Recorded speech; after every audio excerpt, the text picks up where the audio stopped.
I've talked off and on about Jordan Peterson, who's quickly become known as a sort of stunning and innovative intellectual by pseudo-intellectuals and anti-intellectuals and anti-SJWs.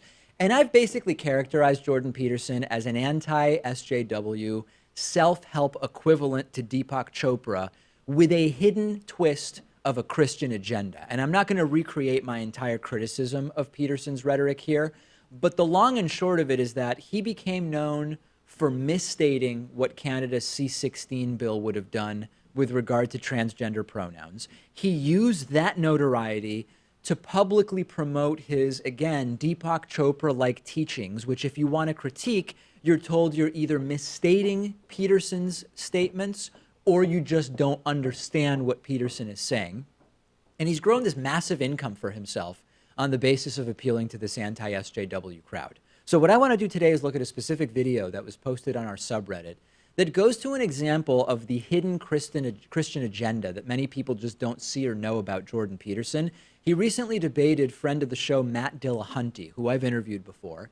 And at a certain point during the debate, Peterson makes the ridiculous claim, which is that even people who say they are atheists actually do believe in God deep down, maybe so deep down that they don't even know it.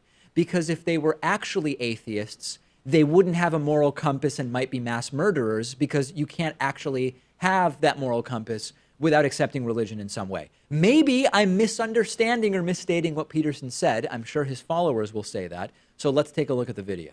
Yeah, I'm trying to, for years I had this thing going where people would say, oh, and this is kind of what we're getting at from a different angle. I would say they would be afraid of what we would lose if we lost religion. And I basically said, demonstrate to me any benefit. Oh, you'd lose art and poetry and drama and narrative and why? story. Are there no godless artists and poets? Well, there are artists and poets who think they're godless. So we might have crossed over into a problem area because yeah, no doubt. I don't actually, I can't draw for crap, although I do draw during the show. But one of the individuals who came to the show the other night handed me something that she had spent a great deal of time drawing. She's a wonderful artist. I'm very grateful to get it. And, you know, while I pretend to read minds on stage, I constantly acknowledge that I can't actually read minds. So I can't tell you whether or not she actually believes in a God, but I can tell you that I actually don't believe in a God, and I could write But you act poetry. like you do. Huh? But you act like you do. That's why you didn't I want to throw act poor like- Sam off the stage.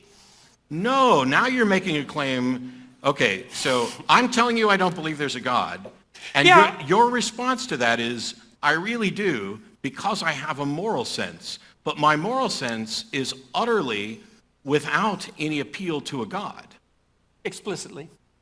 or implicitly. Maybe. The f- That's not so obvious. Okay, it's really See, because it's you easy. regard Sam Harris as an implicitly valuable entity. Because otherwise you'd just throw him off the stage. And then the question is, well, just exactly why is he an implicitly valuable entity? I don't What's your think he's- metaphysics of that? I don't think he's implicitly valuable in the sense, in the.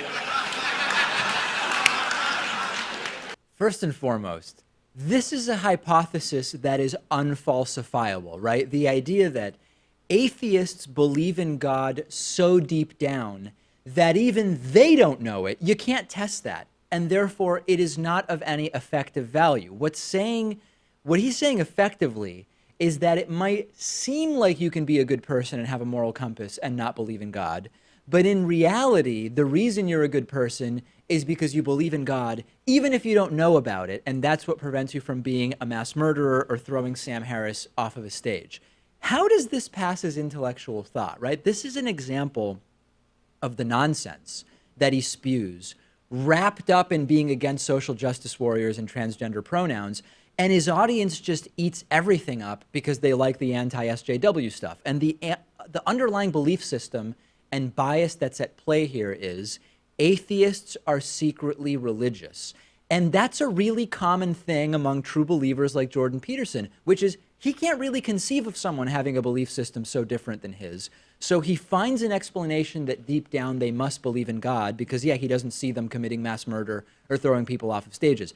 I don't know how any so-called non-religious skeptic type can follow Jordan Peterson and fall for his nonsense. And I don't get how the so-called free speech warriors fall for it either, since his entire rise to fame was based on misstating an issue of free speech, that C-16 bill. But I do want to congratulate Jordan Peterson, and I'm not doing this sarcastically, genuinely.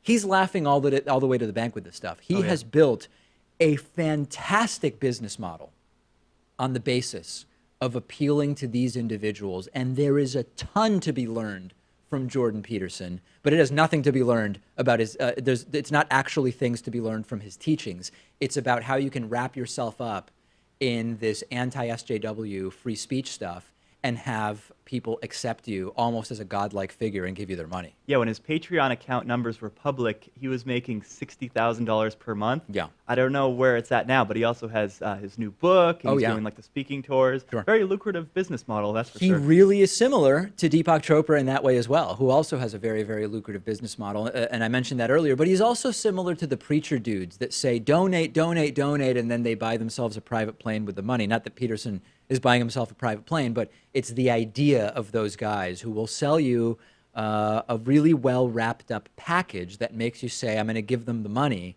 And then you don't even really know in the end what you're actually giving the money for. So not surprising, but a lot of people unaware of the underlying sort of Christian dogma of Jordan Peterson. We'll take a break, and I will talk next to Deborah Satz about when markets don't work.